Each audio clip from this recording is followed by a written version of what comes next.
Now, before we start, I know, I need to play different games, I need to branch out a bit, and I'm gonna.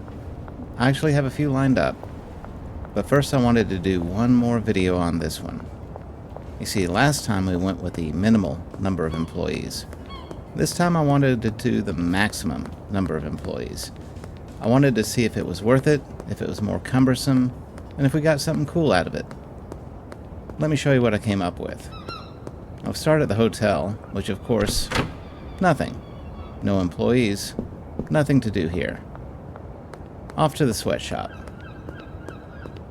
Pretty much just like last time. We have a chemist. Just one chemist. And he makes crystal. Just crystal. We just emptied out his supply and refilled all of his stations, so there's nothing here now, but he dumps the crystal onto these shelves. And we take all of that over to the bungalow, which is where we do the majority of our crystal mix and packaging. That's where we're going next. Now over at the bungalow, they've upgraded it to where we have 5 employees instead of 3, which is cool because we can do a lot more. And this is why we have the majority of our crystal mixing going on here. Now, in the old grow room, that's where the mixing and chemistry goes on.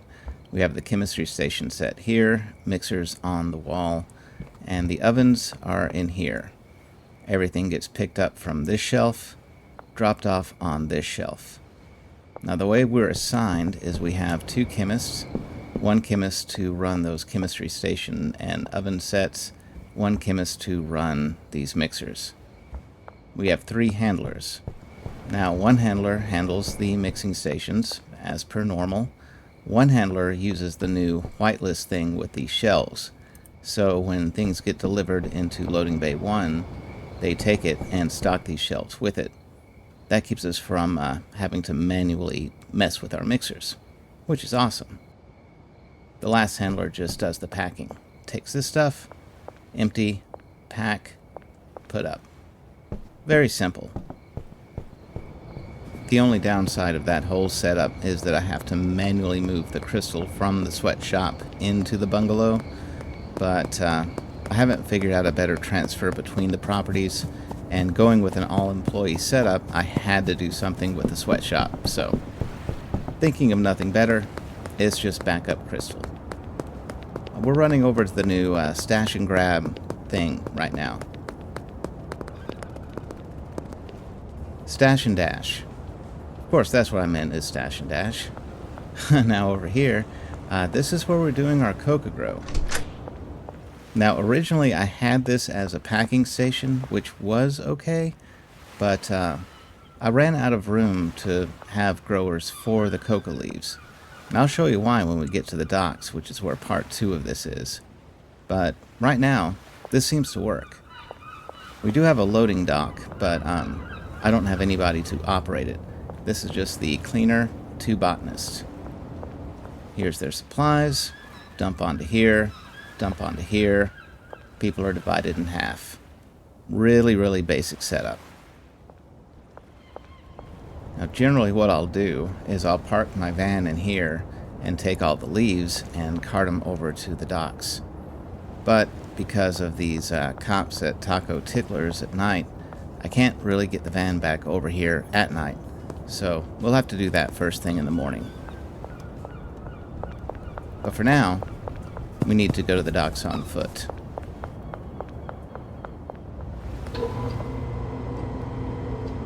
The docks are where we have part 2 of our coca leaf grow, and this is where it gets really interesting.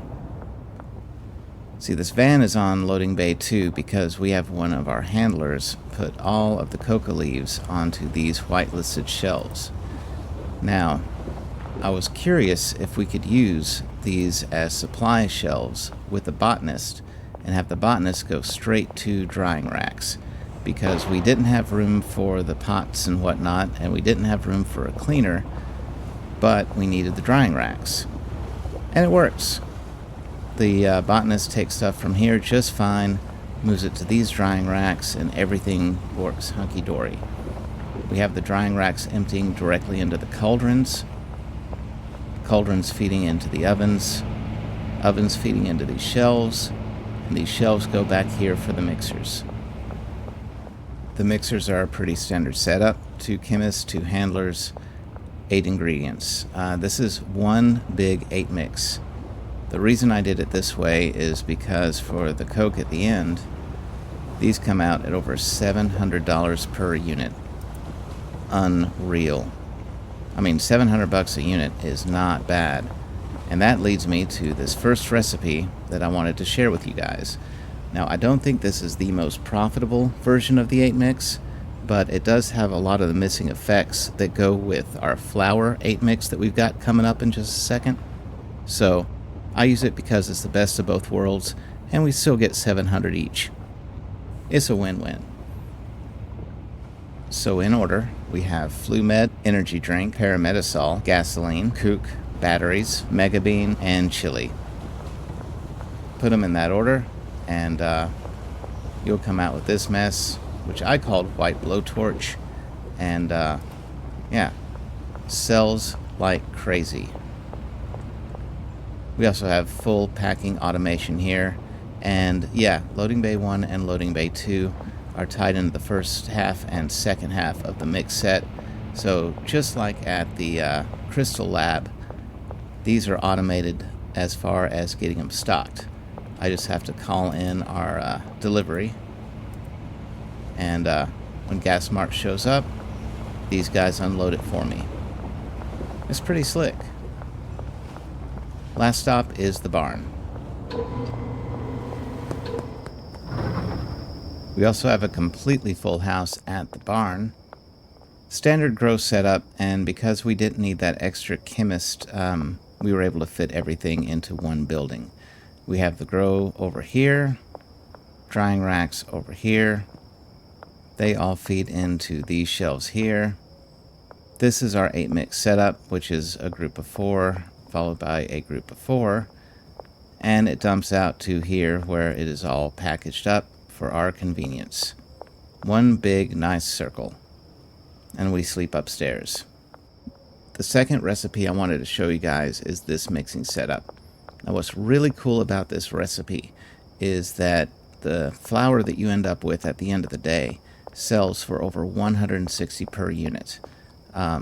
Right now it's Mega Ghost that I'm making. That's what I called it. But yeah, it doesn't matter what flour you stick in here. It makes something that's worth over $160. The Green Crack, the OG Kush, the Granddaddy Purple, they're all slightly different on what comes out, but they're all high dollar. So you can have variety without having to change your recipe at all. Just change the flour that you're putting onto those shelves, and off you go.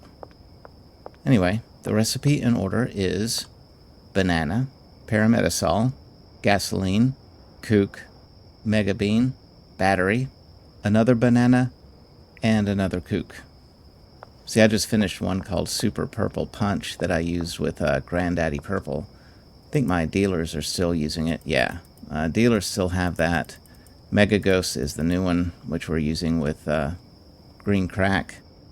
And I'll try something different later. It's that easy to swap out. So, now let's take a nap, and so we can watch these guys in action in the morning. Move our van back over to where we need it to get the coca leaves going, and let me have a chance to think of an outro. Pretty slick, right? I mean, all we got to do is make sure these shelves stay stocked, and these guys will do our work for us. I think that's pretty cool. Now, mind you, the automation is still a bit clunky, and these guys work pretty slow, so they don't do it as quick as we need it. But it's a good start. Great potential. Watch this. So, like, I'll order everything we need for this right here. There. Now we've ordered our supplies. Now, because of the van limitations, we can only order 80 of each, which is half of a shelf full. Bummer. Bummer. But hopefully that improves later. Now, these guys are going to use this up, but we'll check back here in about 5 minutes, and I'll show you how they restock that. Let's see how the docks and everything are doing while we wait, and go ahead and get our van moved.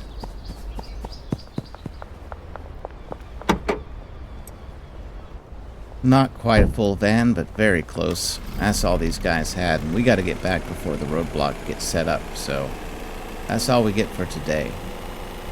All we got to do is park this thing back in loading bay number 2, and our handler will start stocking our shelves for us, and everything will be taken care of. And we did beat the roadblock. Good on us. There we go. Now, which one of you... Yep, that guy. So he's going to go and start stocking these shelves. That'll make our botanist come up and start restocking our grow racks, I believe. Yep, there he goes. So, yeah, everything's completely automated here. And as soon as these guys are done doing all of their building and stocking and whatnot, we can call in some delivery vans to refill this. The only problem is these delivery vans, not only do they take a while to show up, these guys take a while to unload them. And with only 2 vans available, 2 gas marts, can't do it real fast. That's the part I really hope he improves over time. There we are. See, once our delivery vans show up, our guys will start taking stuff from the vans and to stock the shelves with it. Like that. And because we have the shelves whitelisted, only the right things go in. Everything stays running smoothly. So to the original question of, is maxing out the employees worth it? No, not really. It's pretty cumbersome, and because of the limitation of the van, inventory sizes, and the speed of the employees, you just end up doing a whole lot of work yourself anyway, and there's a lot of work to set these guys up. Now, it is fun to set up the system, don't get me wrong, and there's a lot of potential here. I think in time, this is going to be really fun, but it might take a version or 2 before that gets ironed out. And for this version, I think I've done about all I can do. So, with that, thanks for joining, everybody, and I'll see you on the next one.